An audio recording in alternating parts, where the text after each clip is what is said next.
Herkese merhaba. Çocukluğumdan bu yana kar küreleri beni hep heyecanlandırıp mutlu etmiştir. Sizler de benim gibi çok seviyorsanız ya da çocuklarınıza, sevdiklerinize bir hediye arayışı içerisindeyseniz ve bunu kendim yapayım, hem özel olsun hem de uygun fiyata mal edeyim diyorsanız o zaman doğru videodasınız. Ne duruyoruz? Hadi başlayalım. Öncelikle belirtmeliyim ki tüm kullandığım malzemeler evde vardı. Sizler de benim gibi evlerinizde, elinizde olan malzemeleri değerlendirebilirsiniz. Malzemelerimiz Nutella kavanozu. Bunun için evde en uygun kavanoz buydu. Kavanoz kapağına yapıştırmak için minik figürler. Bunun içinde uyabilecek ne varsa hepsini topladım önüme. İstenilen renk veya renklerde toz sim. Bu kalp pullarda tırnak süsü oluyor. Çeşme suyu, gliserin, kar efekti vermek için isteğe bağlı olarak Hindistan cevizi veya koli dolgu köpüğü. İsteğe bağlı olarak diyorum çünkü ben daha önce Hindistan cevizi hiç denemedim ama zamanla suyun rengini sarartabiliyormuş. O nedenle sizler eğer ki hediye olarak yapacaksınız, nacizane tavsiyem risk almamak için Hindistan cevizi eklemeyin.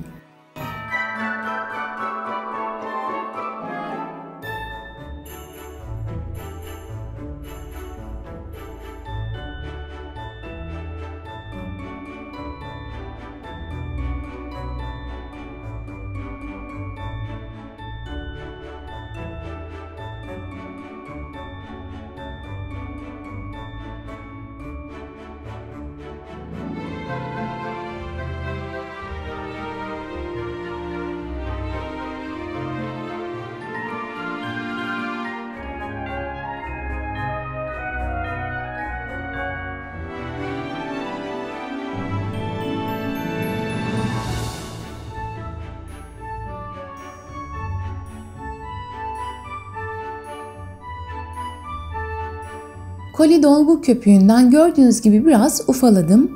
Biten toz sim kapaklarına 2 minik figürümü yapıştırdım. Daha sonra da onları gördüğünüz gibi kavanoz kapağının içerisine sıcak silikonla yapıştırdım.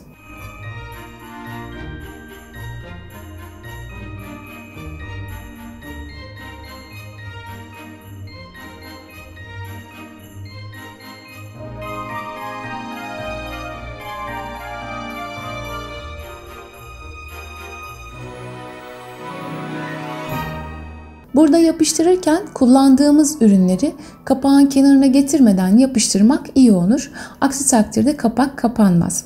Devam edelim. Daha sonra da onların arkasında kalacak şekilde kozalak yapıştırdım. Bu kozalaklardan çok önceleri beyaz akrilik boyayla bu şekilde boyamıştım. Üzerinde kar var gibi, o nedenle güzel olur diye bunu da eklemek istedim.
Köpükleri de irili küçüklü olacak şekilde yapıştırdım. Kavanoza çeşme suyu koydum. Daha sonra da içerisine bir miktar gliserin ekledim. Toz sim ekledim, karıştırdım. Kalp pullar ve Hindistan cevizi ekledim. Bu arada daha önce söylediğim gibi Hindistan cevizini istemiyorsanız kullanmayabilirsiniz. Ben denemek istediğim için onu da ekledim. Hatta Hindistan cevizinin son kullanma tarihi bile geçmiş ama olsun. Sararma ya da herhangi bir şey olursa kapağını açar, suyunu tazelerim diye düşündüm.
Hepsini döküp iyice karıştırdım. Ağzına kadar tekrar su ekledim. Karıştırıp kapağını sıkıca kapattıktan sonra kenarını gördüğünüz gibi silikonla geçtim ki sağlam olsun.